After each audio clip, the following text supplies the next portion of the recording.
नमस्कार। मैं प्रीति अग्रवाल इंदौर से प्रीति शिवरंजनी नाम से लिखती हूँ मैं। और मैं बहुत बहुत आभारी हूँ आरणी समूह की और मीनू जी की, जिन्होंने मुझे ये मंच प्रदान किया और ये अवसर दिया कि मैं अपनी लिखी रचनाएं आपके साथ शेयर कर सकूं, बांट सकूं। बहुत आभारी हूँ आपके इस विश्वास के लिए, इस अवसर के लिए। तो मैं कुछ बताना चाहूँगी अपनी कहानियों के बारे में। जो मेरी लघु कथाएँ हैं, दरअसल वो एक सीरीज़ है, दो पात्रों के बीच के संवाद है वो। सिड और इरा, ये दो पात्र हैं मेरी कहानियों के।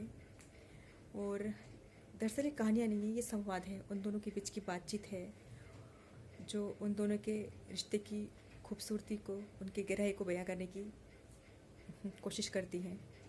उम्मीद करती हूँ मैं आप तक उनके रिश्ते की गहराई, उनके रिश्ते की खूबसूरती पहुँचा पाऊँगी। तो प्रस्तुत है मेरी पहली कहानी, चैट और चिट्ठी। ये कहानी दैनिक भास्कर में कुछ समय पहले प्रकाशित हुई थी। और इस कहानी में जो नायिका इरा है, वो कहती है कि टेक्नोलॉजी ने हमें बहुत कुछ दिया है, लेकिन साथ में कुछ लिया भी है। तो जो टेक्नोलॉजी ने हमसे छीन लिया है, उसकी जो कसक है, वो इस कहानी में आपको सुनाई देगी। तो प्रस्तुत है मेरी पहली कहानी, चैट एंड चिट्ठी। अच्छा सुनो ना, तुमने सच में वो सारे मैसेज डिलीट कर दिए क्या? बड़े ही कातर स्वर में इरा ने सिड से पूछा।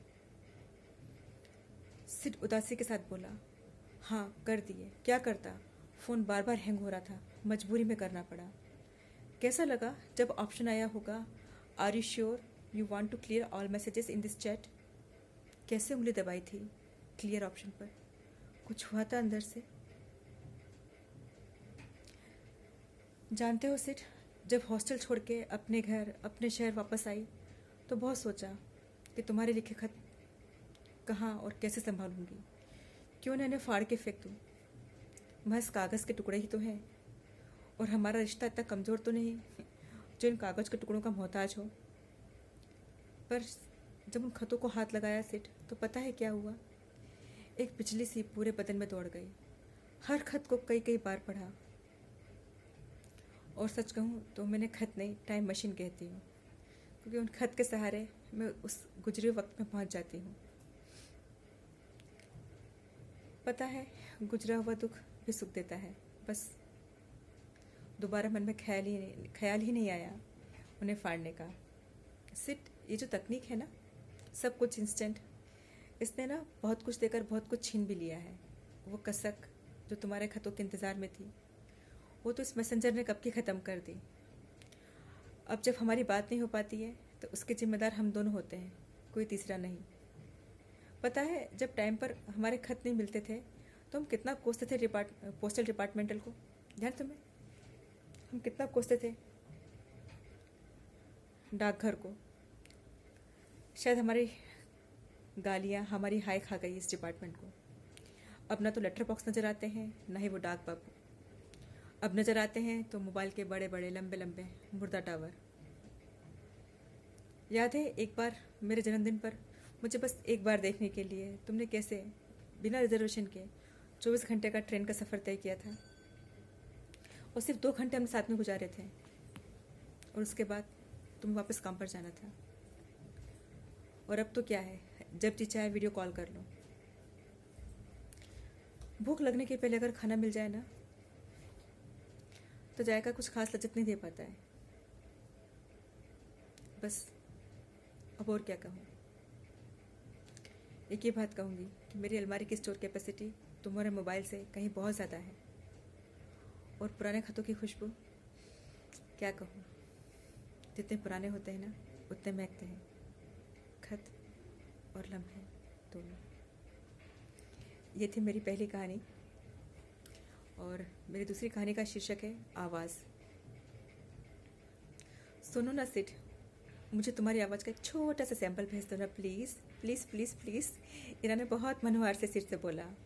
अब ये क्या इरा, क्या करोगी मेरी आवाज़ का? सिड ने बोला। मैं ना सिड तुम्हारी आवाज़ को लैब में भेजूंगी टेस्टिंग के लिए।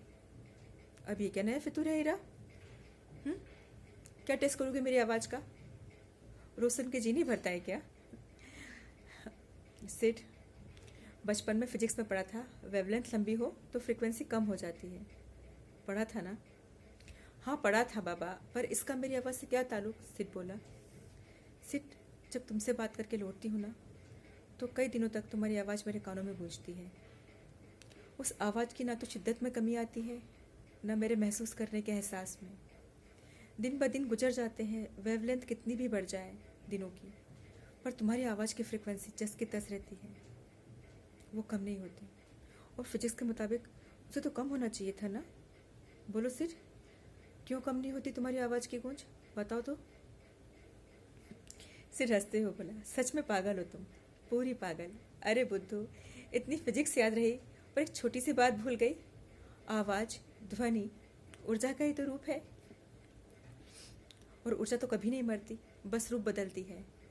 मेरी आवाज़ तब तक ही आवाज़ रहती है जब तक वो तुम्हारे कानों से न टकराए। तुम्हारे कानों से टकरा कर वह एहसास में तब्दील हो जाती है, और एहसास को ना तो कोई फ्रीक्वेंसी माप सकती है, ना कोई वेवलेंथ।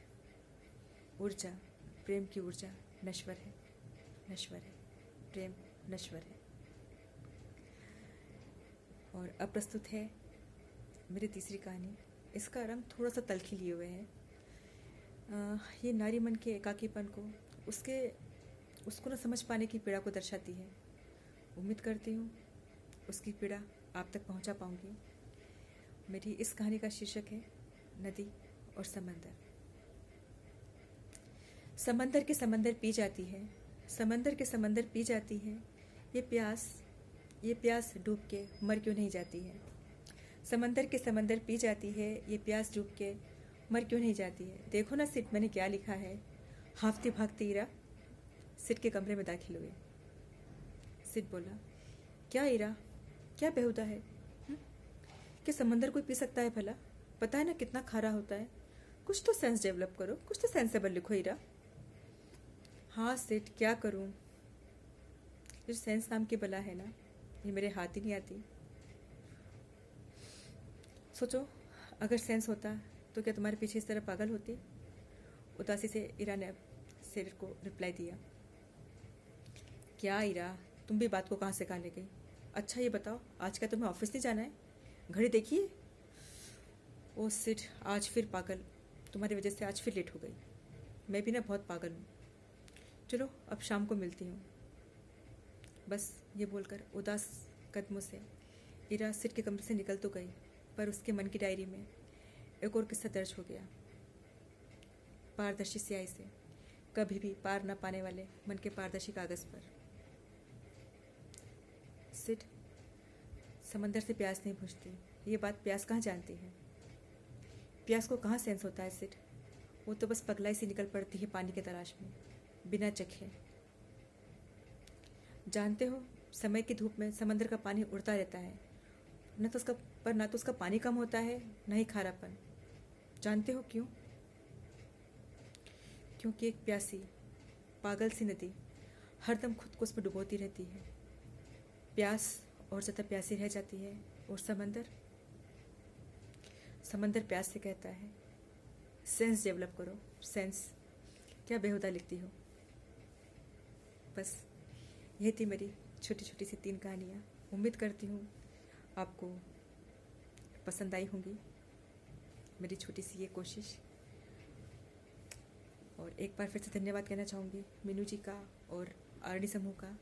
बहुत बहुत बहुत शुक्रिया आप सभी का मुझे सुनने के लिए। मैं प्रीति अग्रवाल, प्रीति शिवरंजनी, आपसे दोबारा मुलाकात होगी इसी उम्मीद में। आप सभी का अभिवादन।